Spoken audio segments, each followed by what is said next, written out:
This zucchini tzatziki recipe is absolutely amazing and fantastic for anyone who can't have cucumber or doesn't like cucumber and you want something as an alternative. So you begin with grating your zucchini or courgette if you're in the UK, and I grate mine onto a tea towel, a cotton tea towel, just so that it's easier for me to squeeze, and that tea towel will wash, no problem, don't worry about it staining, I've never had any issues. So what you want to do is grate it into that tea towel and squeeze as much juice as you can out of it. Now this is key, you really want to give that a good squeeze. We want to get as much juice out as possible because that is what is going to make sure that the tzatziki doesn't get too runny and sloppy and wet. Next, we're going to add the rest of the ingredients.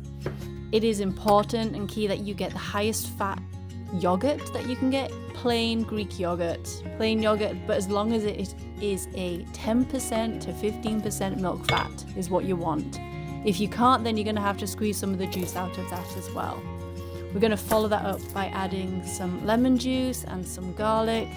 Now the garlic, obviously do it to your own taste. If you love garlic, add a little bit extra. If you don't, then you might want to reduce it a little bit because raw garlic can definitely pack a punch. We're also going to be adding some fresh dill and mint into this recipe too. The mint is optional. I just had dried. I didn't have any fresh on hand and it was fine. I used fresh dill, which is ideal, but again, if you can't find the fresh, then dry. Just use dry, don't worry about that. But I will say that you probably need to put it in the fridge and just let that settle and soften for a little bit longer than you would normally. Give it all a good mix, a good pinch of salt, put it into an airtight container and then put it into the fridge. And it is ready for you to use. You can find the full recipe on gemmaandcompany.com.